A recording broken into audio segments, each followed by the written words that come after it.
Bismillahirrahmanirrahim. Assalamualaikum warahmatullahi wabarakatuh. Teman-teman sekalian, peserta mata kuliah Perspektif Psikologis dalam Pengajaran Bahasa Asing, hari ini kita akan membahas satu artikel yang merupakan contoh artikel pendampingan ya teman-teman, dan bentuknya ini adalah workshop atau lokakarya. Baik, jadi versi bahasa Indonesianya judulnya adalah Mengajari Anak-anak dengan Disleksia Mengeja dalam Lokakarya Membaca Menulis. Ya, jadi ada membaca, ada menulis begitu ya. Ini aslinya terbitan tahun 2013 dengan 4 penulis ya, Berninger dan kolega. Baik, aslinya judulnya Teaching Children with Dyslexia to Spell in a Reading Writers Workshop. Baik, saya sangat berharap sudah dibaca ya teman-teman ya sebelum kita bertemu hari Jumat ini. Satu, karena memang sebaiknya demikian ya. Dua, karena kita mengingat kembali ya recorded lecture ini hanya berisi hal-hal yang penting saja, begitu ya, karena juga tidak bisa membahas semuanya. Nah, kadang-kadang yang penting menurut dosen dan menurut teman-teman mahasiswa tidak sama, begitu ya. Jadi silakan dibaca, barangkali perlu dibaca lebih dari satu kali ya untuk bagian-bagian tertentu dan sebagainya ya. Silakan. Baik, tujuan umumnya adalah mengidentifikasi pelatihan atau terapi yang efektif untuk masalah mengeja dan decoding kata pada disleksia. Jadi decoding ini membaca begitu ya teman-teman ya. Jadi bisa kita pahami ini menulis ya, mengeja, menulis, dan kemudian membaca. Ada membaca keras dan kemudian ada juga membaca senyap ya, silent reading. Nah, kita lihat di slide-slide selanjutnya. Baik, jadi pelatihan atau terapi yang efektif seperti apa? Nah, ada kemudian tujuan yang lebih rinci begitu ya, yaitu ada 2. Nah, ini yang pertama, membandingkan pelatihan pada akhir setiap langkah ya. Jadi ada langkah-langkahnya, kita akan lihat di slide di belakang. Pada akhir setiap langkah untuk menentukan apakah setelah komponen instruksional ditambahkan selama langkah itu, A, perlakuan A mencapai nilai lebih tinggi dibandingkan pada langkah atau pretest sebelumnya. B, perlakuan B berbeda signifikan dari perlakuan A. Ya, jadi ada semacam langkah per langkah begitu ya kerjakan tes-tes statistik ya untuk melihat ini. Lalu secara keseluruhan ada semacam dua perlakuan gitu ya teman-teman ya, dengan langkah-langkah yang berbeda ya, A dan B. Apakah B berbeda signifikan dari perlakuan A? Baik. Kemudian ada yang disebut RAP ya, teman-teman bisa cari kepanjangannya ya, di abstrak ada Rapid Accelerated Reading Program ya, RAP. Jadi tujuan yang kedua mengevaluasi apakah pelatihan dengan RAP ini meningkatkan kelancaran membaca. Ya, kelancaran maksudnya adalah akurasi dan kecepatan. Ya, akurasi benar atau tidak bacanya. Jadi bisa mungkin misalnya dia bacanya cepat tapi salah-salah gitu, tidak akurat, atau dia akurat tapi lama. Nah, ini kalau bisa ya diharapkan, benar ya, akurat dan cepat, begitu. Nah, RAP ini apa? Jadi ini adalah semacam, software begitu ya, yang kemudian, dilihat oleh anak itu, eee, ada, huruf-huruf yang menghilang ya. Jadi dimunculkan kata-kata nih, nah lalu ada huruf-huruf yang, menghilang begitu, yang, ini untuk melatih, apa namanya, memori juga ya kalau tidak salah, nanti saya kembali lagi ke, RAP ini, ya. Tapi kita bayangkan anak melihat komputer lalu dia, membaca teks begitu ya. Nah, dia membaca teksnya itu lebih untuk, pesannya, untuk maknanya ya, jadi comprehension. Lalu ada, pertanyaan ya terkait comprehension itu tadi yang harus dijawab. Lalu, di dalam teks itu ya diatur oleh, software tadi ya berdasarkan ada, pengukuran dulu ya per anak itu beda-beda ya bagaimana, baseline-nya begitu.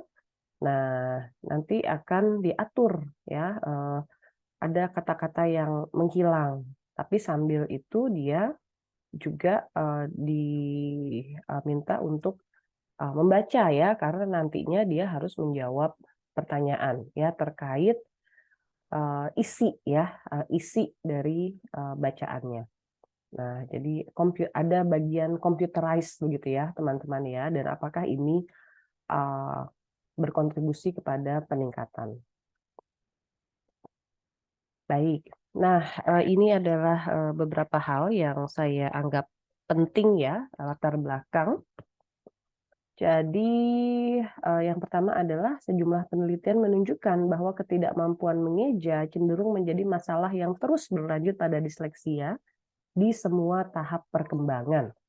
Ya, jadi, eee, masalah ini lebih lebih menetap begitu ya, teman-teman ya. Jadi setelah, eee, apa namanya, membacanya menjadi lebih baik gitu ya, mengejanya belum tentu ya, masih, bermasalah. Nah, di halaman 2 ini kita, di paragraf, yang di tengah ya teman-teman ya, kita melihat ada paparan mengenai genetic basis gitu ya. Jadi terkait, perbedaan-perbedaan antara otak anak-anak dengan disleksia dan yang tidak mengalami, disleksia begitu. Ya, kemudian jadi yang secara strukturalnya gitu ya, brain neuroanatomical structure begitu ya. Lalu yang kedua adanya perbedaan terkait functional brain activation ya ketika dia, eee, mengeja gitu ya. Jadi, di, sampel anak-anak dengan disleksia yang kesulitan mengeja ada alasan biologis tersebut yang kemudian, hal ini menjadi dasar ya, bahwa mungkin saja sebetulnya, perlu gitu ya, ada pengajaran mengeja yang khusus gitu ya. Jadi eee tidak cukup ya membaca saja, nanti, mengejanya juga jadi, baik ya, tapi, bisa atau perlu secara terpisah gitu. Nah, jadi makanya, penelitian ini kerjakan gitu ya. Lalu yang kedua, instruksi yang efektif mengajarkan prinsip alfabetis dalam kedua arah, gitu. Jadi instruksi yang efektif mengajarkan prinsip alfabetis dalam arah membaca dan arah mengeja, ya. Jadi membaca itu kan, grafem atau huruf itu kita lihat gitu ya, lalu kita bunyikan ya, fonemnya seperti apa. Nah, arah mengeja itu dari, fonem yang kita dengar dulu, ya, kata-kata kita dengar bunyinya lalu kita tulis. Nah, jadi, ini, yang efektif tuh yang, kedua arah ya, terutama, kalau memang, eee, tidak yang kita pernah bicarakan ya teman-teman ya, ada GPC, ada di sini juga ada ya, Grapheme Phoneme Correspondence ya. Terutama kalau seperti kasusnya di bahasa Inggris ya, yang tidak sesederhana ya GPC di bahasa Indonesia misalnya ya. Ini sudah kita bicarakan ya. Tapi yang efektif sekali lagi mengajarkan prinsip alfabetis dalam kedua arah. Nah, ini bisa kita ambil ya teman-teman ya, informasi-informasi ini untuk kita yang mengajar bahasa asing gitu ya. Karena ini kan bahasa Inggris ya, tulisannya bahasa Inggris, mengejanya bahasa Inggris, anak kita yang belajar bahasa Inggris ya, ada yang disleksia. Nah, ini bisa kita pertimbangkan ya informasi yang ada di sini. Nah, kemudian latar belakang selanjutnya adalah pengajaran khusus harus mempertimbangkan working memory, gitu ya. Jadi nanti ada beberapa langkah gitu ya, bahwa ini harus dilatih juga, gitu ya, karena kita sudah bahas juga ya teman-teman di pertemuan minggu lalu dan sebelumnya ya, ada sesuatu ya, ada kendala pada working memory anak-anak dengan disleksia. Jadi ini perlu dipertimbangkan. Baik, lalu latar belakang ya kenapa lokakarya begitu ya, ini juga menarik.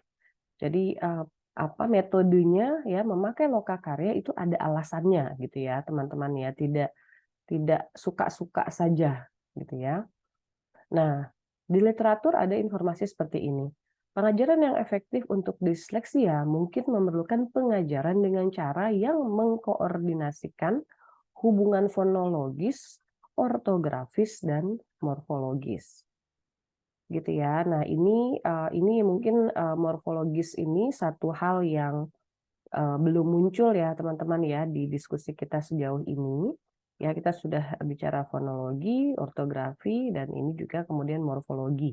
Ya, karena bahasa Inggris seringkali ketika kata-kata itu mempunyai kaitan morfologis gitu ya, mungkin ada kata dasar, lalu bentuk kata dasarnya dibandingkan dengan bentuk kata dasar dengan suffix gitu ya, dengan akhiran, itu tulisannya gitu ya, ejaannya, kata dasarnya tuh sama ya, tapi misalnya elektrik lalu electricity gitu ya teman-teman ya, electricity ya, tapi persamaan pada ejaannya ini ya tidak selalu terjadi pada bunyinya gitu ya, seperti elektrik ya, keh akhirnya, tapi ketika ketambahan iti jadi electricity ya, ada perubahan dari keh menjadi es gitu ya. Nah, jadi perlu nih ketika mengeja gitu ya dan membaca, perlu ilmu tentang morfologisnya ini ya, bagaimana keluarga kata, kaitan kata itu bisa ada teratur gitu ya, bisa ada aturannya, dan bagaimana keteraturan itu bisa kita ajarkan ya dengan tujuan memudahkan gitu ya, memudahkan anak-anak belajar atau menguasai keterampilan membaca ya, karena anak-anak dengan disleksia kesulitan untuk bisa mendapatkan sendiri begitu ya teman-teman ya, harus dikasih tahu gitu ya, harus diberikan langkah-langkahnya. Nah, ini morfologis juga gitu ya, tidak hanya fonologis dan ortografis kalau kita mau efektif. Kemudian dua mekanisme pembelajaran berkontribusi pada pembelajaran mengeja dan decoding. Ya, satu adalah self-teaching dan dua adalah ortografi senyap. Nah, ortografi senyap itu ini saya buat catatan ya. Kemungkinan ini khas di bahasa Inggris. Ya, jadi ada huruf-huruf yang tertulis gitu ya, ditulis ya, tapi tidak ada fonemnya. Gitu ya, seperti misalnya ni, k n e e. Nah, huruf K itu tertulis tapi tidak dibunyikan, gitu ya. Grafemnya ada tapi ya ortografi ya grafemnya ada tapi fonemnya tidak. Nah, ini perlu nih gitu ya. Ini terjadi nih dia sudah disebutkan oleh literatur terdahulu. Ya, self teaching ya ini cukup self explanatory ya, teman-teman. Jadi ketika anak sudah bisa membaca, dia akan seperti menginfokan kepada dirinya sendiri. Oke, ini ya tulisannya ini tambah ini gitu ya, grafem A sama grafem B ya, lalu bacanya apa. Nah, dia ketemu lagi dengan grafem itu, dia ingatkan diri dia bahwa ini seperti itu ya. Lalu misalnya ada sesuatu yang dia generalisasikan dari beberapa kata, lalu bertemu dengan kata lain yang mempunyai ciri yang sama, lalu dia mengatakan kepada dirinya sendiri, "Oh ini, eee, membacanya sama ya, fonemnya sama seperti yang lain ya." Seperti misalnya might, sight gitu ya, kan bedanya hanya, eee, konsepnya saja ya, tapi rima dan, kodanya kan sama. Nah, dia gitu, anak dia akan, self teaching ya. Kalau dia sudah bisa, dia akan mengajari dirinya sendiri yang kemudian itu akan membawa dirinya untuk bisa membaca lebih banyak kata yang lain. Baik, nah ini, secara singkat pesertanya ya teman-teman. Jadi, usia atau kelasnya itu kelas 4 sampai kelas 9 ya jumlahnya sekian. Kemudian, mereka itu harus mengalami gangguan decoding gitu ya untuk bisa dimasukkan dalam penelitian ini. Mengalami gangguan decoding dan pengejaan, ya, yang gangguan decoding dan mengeja ya, mungkin lebih tepatnya, maaf. Gangguan decoding dan mengeja yang ada di bawah rata-rata untuk usia mereka dan tidak terduga rendah untuk kemampuan penalaran verbal lisan, ya. Jadi, verbal lisannya bagus gitu ya, tapi kok decoding dan mengejanya ya, membaca dan mengejanya itu di bawah rata-rata ya. Harusnya, tidak gitu ya kalau, berkembang dengan lazim. Nah, jadi ada 2 kelompok, ada A dan B, kemudian dilakukan, 1 jam per sesi, 2 kali per minggu, total 30 pertemuan. Kita baca di artikelnya ya, ini, jadinya 5 bulan ya, karena ada, libur dan kendala karena salju begitu ya. Tapi, sekian ya yang, memang direncanakan dan, bisa dikerjakan. Baik, kelompok A dan kelompok B.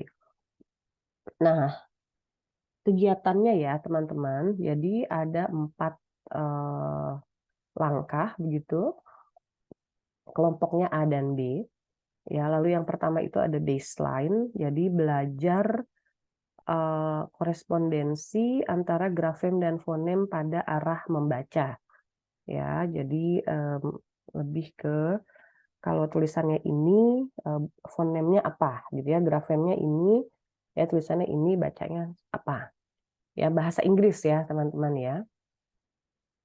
Karena penelitiannya di Amerika Serikat ya, lebih khususnya di negara bagian atau di kota Seattle ya, kita bisa lihat kembali di halaman pertama ya, University of Washington ya, oke, bahasa Inggris.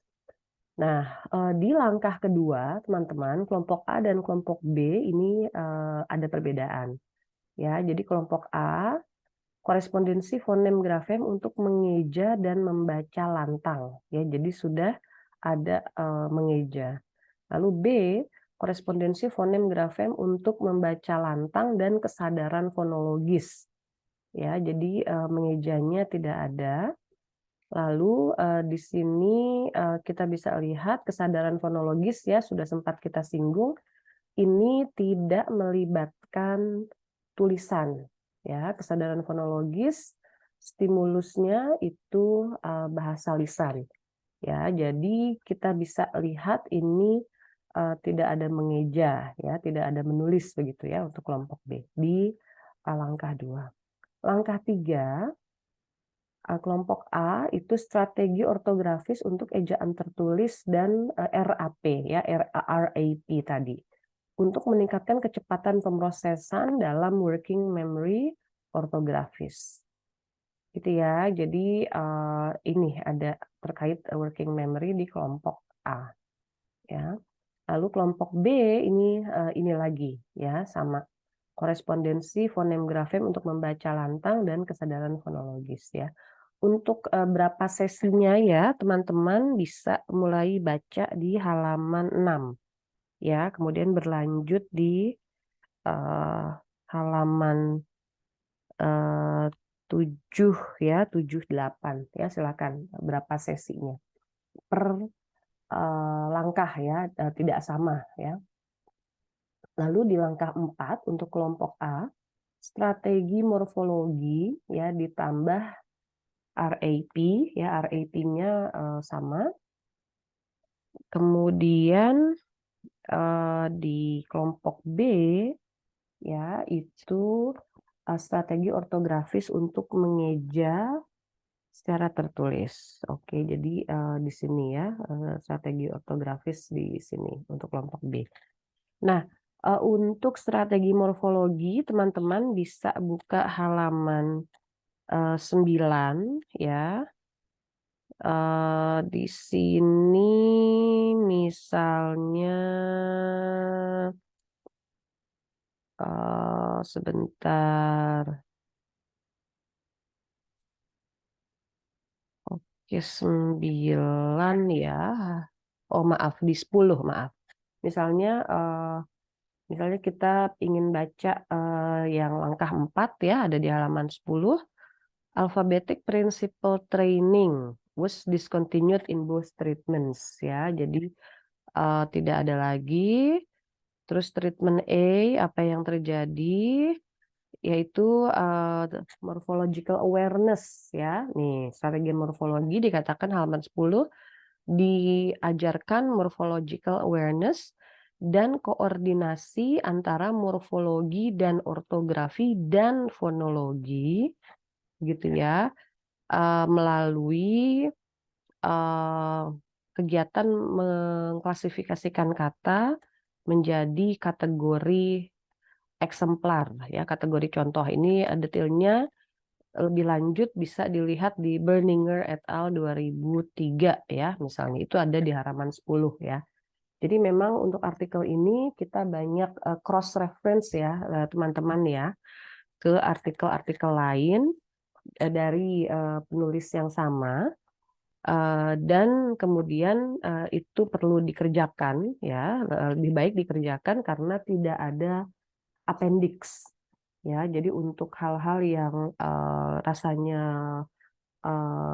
masih belum terbayang ya, silakan bisa dibaca lagi lebih teliti, plus silakan membaca juga ya referensi yang disebutkan gitu ya, karena kelihatannya seperti itu ya polanya. Baik, jadi ini ada 4 langkah. Nah, masih terkait kegiatan ya teman-teman. Jadi ini workshopnya ya di sini.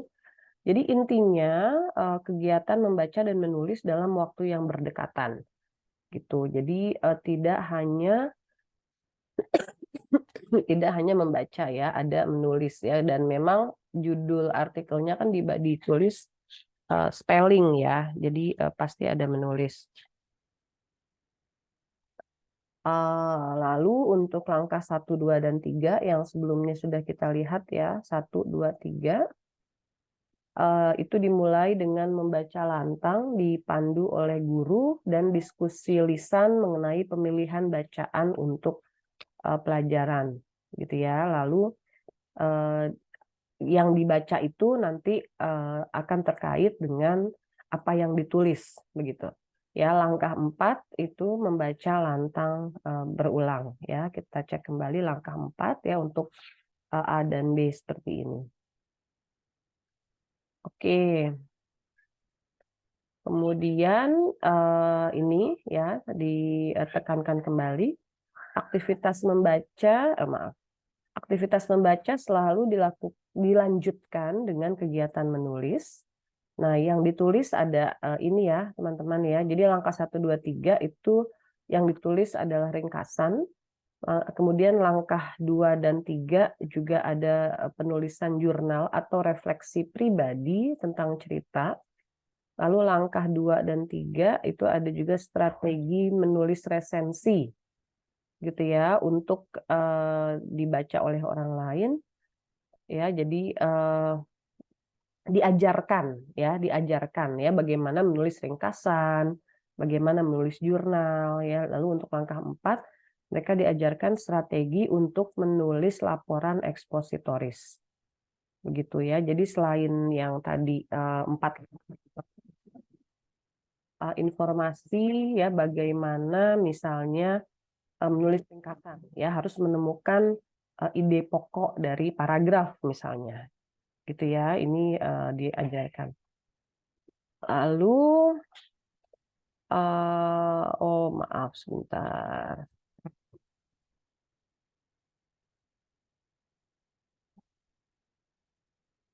Oke, ini kelihatannya ininya ya, produknya ya. Untuk strateginya ada di slide ini. Baik, jadi strategi spesifik ya, ini ada di artikelnya, ini saya sarikan saja ya. Jadi ada diskusi gitu ya, selama 1 jam itu ada diskusi yang juga merupakan bagian dari menjaga motivasi ya, motivasi dari anak-anak ini ya, supaya selalu bersemangat dalam berpartisipasi dalam lokakarya. Baik, kemudian ini ada tes-tes ya teman-teman yang digunakan untuk melihat apakah ada kemajuan atau tidak ya jika dibandingkan performa sebelum dan sesudah sesi-sesi yang dikerjakan yang tadi sudah kita sebutkan ya 30 kali. Jadi ada ini spelling ya, spelling pseudo word gitu ya. Kita sudah pernah bahas pseudo word itu adalah rangkaian kata ya yang bunyinya itu atau fonotaktiknya ya, rangkaian bunyinya itu diizinkan oleh bahasa yang bersangkutan ya, tapi rangkaian tersebut gitu ya itu bukan merupakan kata ya, jadi tidak ada di kamus gitu. Jadi ini apa namanya ada memori juga di sini. Jadi kata-kata atau pseudo word yang demikian itu didiktekan ya, lalu ditulis ya oleh anak-anak, lalu dilihat betul atau tidak ya akurasinya. Lalu ada juga dikte ya, kata asli begitu ya yang memang ada di kamus. Jadi dilihat juga mengejanya ya, spellingnya. Nah ini spelling juga yang terakhir ya, terakhir yang selanjutnya. Lalu accurate automatic letter writing ya, jadi ada otomatisasi juga di sini ya. Lalu compositional fluency ya, detailnya ada di halaman 11 ya. Misalnya compositional fluency itu bagaimana melaksanakannya ya. Jadi mereka ditunjukkan 3 kata ya atau 3 gambar, lalu diberikan 7 menit untuk menulis sebanyak mungkin kalimat gitu ya, compositional fluency. Lalu phonological decoding rate, tes selanjutnya silent reading fluency Ya, jadi silent reading ya, senyap, tidak lantang ya. Ini caranya dengan menggunakan apa? Words embedded in strings of continuous letters ya. Lalu diminta memberikan tanda ya. Kata-kata apa hurufnya banyak gitu ya. Lalu yang huruf mana saja itu yang menjadi kata lalu dilingkari misalnya. Ya, ada boundary yang harus ditulis seperti lingkaran. Lalu juga verbal IQ. Oke. Nah, secara singkat hasilnya ya, jadi ada kemajuan pada post-test dibandingkan pre-test. Ya, jadi overall baik gitu ya, ada pengaruh, ada dampak. Lalu pengajaran ortografi senyap membantu mengeja dan decoding. Ya, kita ingat ini adalah huruf ya yang ditulis ya tapi tidak diucapkan. Nah, kalau anak-anak diberikan materi itu, kemudian dia memahami ya, lalu dia bisa mengaplikasikan, itu sangat membantu mengeja ya, performa mengeja dan membaca.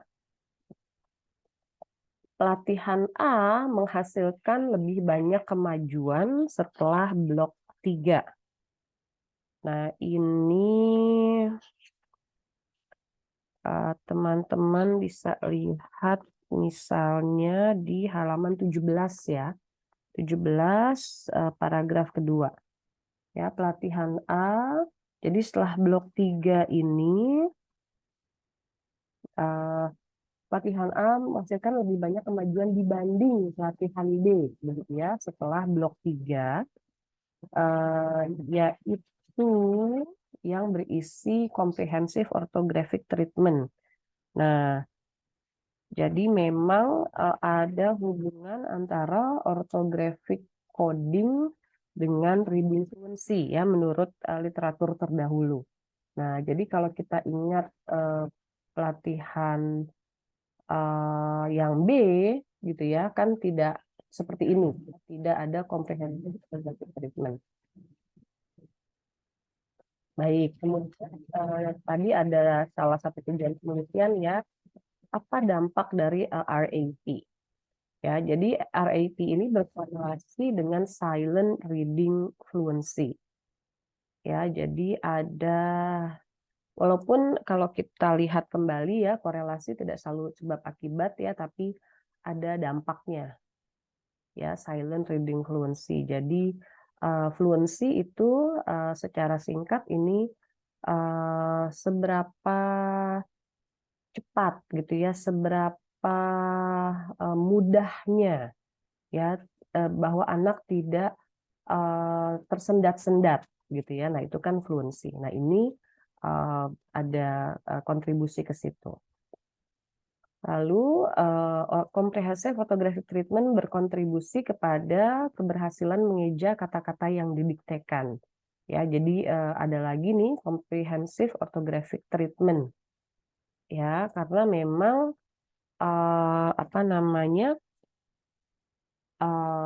perlu gitu ya anak-anak melihat pola-pola dalam tulisan, gitu ya, pola-pola yang ada dan ditunjukkan, ya, comprehensive orthographic treatment ditunjukkan apa namanya ditunjukkan, lalu kita ajarkan dia untuk memproses itu, ya, apa yang ada di ortografi, pola-pola apa saja. Nah, kalau sudah seperti itu, dia kemudian ketika dia dengar fonem, ya, dia didikte, dia dengar fonem, dia sudah bisa sudah punya gambaran, ya, tulisannya seperti apa. Jadi ini mengeja ini, ya. Comprehensive orthographic treatment itu sebentar kita bisa cari misalnya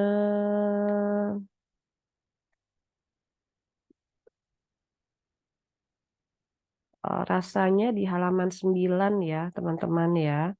Jadi ada photographic leprechaun, lalu ada proofreader's trick, gitu ya. Ini ada langkah-langkahnya di halaman 9. Itu comprehensive orthographic treatment. Nah, kemudian hasil selanjutnya, individu dengan disleksia mendapat manfaat dari 2 instruksi ini. Ya, 2 pengajaran ini ya, 2 hal ini yang diajarkan. Korespondensi ortografis fonologis dalam prinsip alfabetis. Ya, jadi tulisannya apa, bacanya apa, begitu ya. Lalu, jadi ini lebih ke membaca, lalu yang kedua lebih ke mengeja, teman-teman. Ya, strategi mengeja ortografik ya, tulisannya seperti apa per kata, gitu, khusus kata. Ya, jadi pengajaran terkait membaca dan juga menulis, gitu ya, mengejanya. Jadi 2 ini.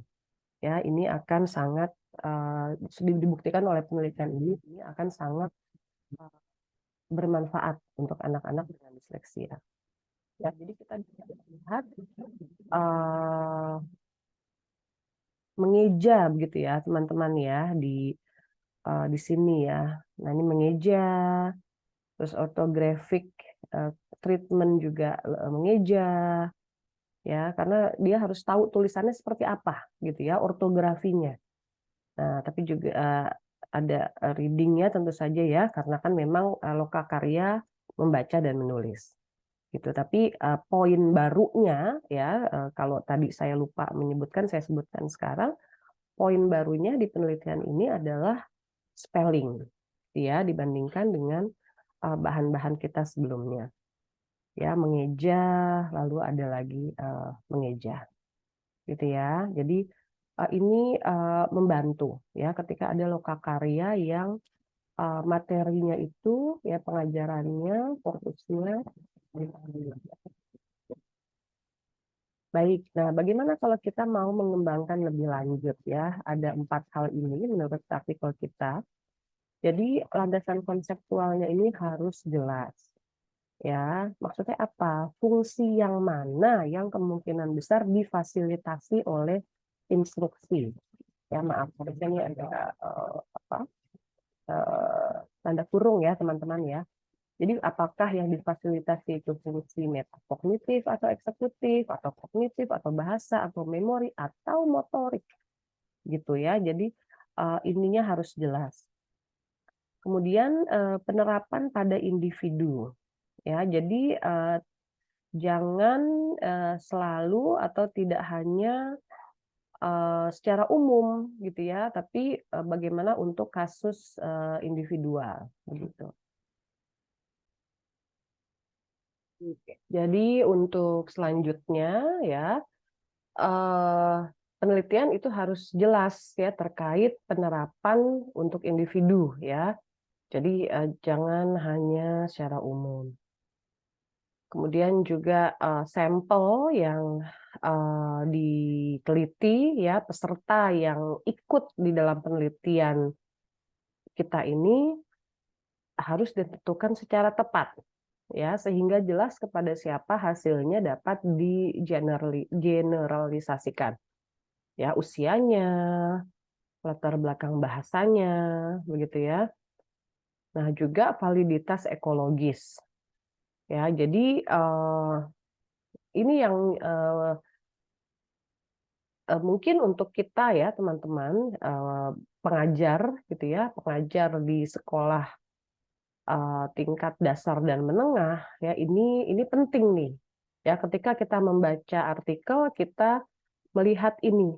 Bisa nggak ya, gitu ya, bisa tidak ya hasil-hasil atau metode dari penelitian yang kita baca itu diterapkan di ruang kelas. Nah, jadi ketika kita membuat penelitian kita sendiri, ya Berninger dan kolega ini menyarankan kita memperhatikan ya validitas ekologisnya. Ya, jadi kemudahan dan kelayakan penerapan intervensi, ya, pengaturan ruang kelas. Ya, jadi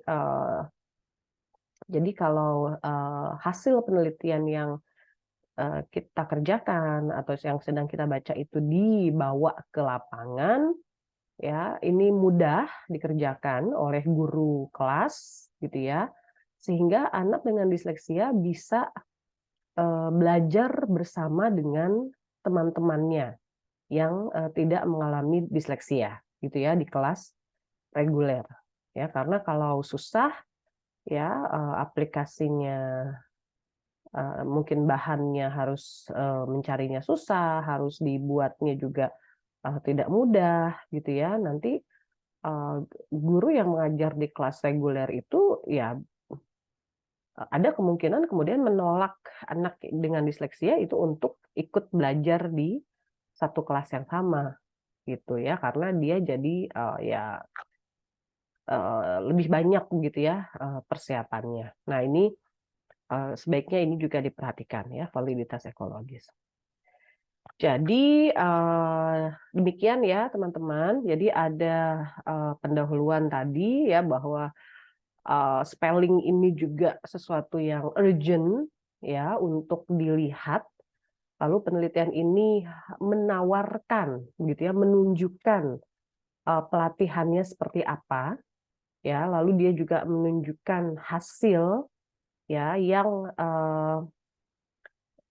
sangat dikaitkan dengan sangat baik ke penelitian-penelitian terdahulu gitu ya. Jadi kita lihat jelas progresnya ada di mana ya, dengan sangat jelas. Dan juga dari situ kita bisa mendapatkan ide ya di kelas-kelas kita sendiri untuk mengajarkan mengeja dan menulis ya dengan metode lokakarya, ya, apa yang bisa kita lakukan. Ya, jadi sekali lagi walaupun pesertanya ini adalah anak bukan IFL begitu ya teman-teman ya, bukan anak bilingual ya, tetap saya yakin artikel yang ini ya, yang dari Berninger ini tetap bisa kita pertimbangkan ya, beberapa aspek di dalamnya bisa kita pakai untuk kita aplikasikan di kelas-kelas IFL kita. Oke, jadi aplikasi dari artikel itu tidak harus semuanya begitu ya. Kita bisa ambil bagian-bagian yang cocok ya, tapi tentu saja harus ada alasan ilmiahnya selalu ya. Kenapa kombinasinya menjadi A, B, C? Nah, itu ada pemikirannya di belakangnya ya. Oke. Sekian teman-teman untuk bahan minggu ini ya, semoga bisa dipahami ya, bisa bahannya juga dibaca kembali, dan mudah-mudahan ya, saya berharap teman-teman bisa mencoba mencari referensi yang disebutkan di artikel ini, dan kalau masih sempat ya teman-teman bisa mencari data ya dari lapangan ya, mungkin bertanya kepada sesama pengajar ya, ada tidak anak-anak yang kesulitan mengeja dalam bahasa Inggris misalnya ya, kesulitannya seperti apa, ada tidak contoh tulisannya ya, dan sebagainya ya. Mudah-mudahan ada yang bisa kita catat ya, yang kemudian kita diskusikan di kelas ya minggu ini. Baik, terima kasih sekali lagi. Alhamdulillah. Assalamualaikum warahmatullahi wabarakatuh.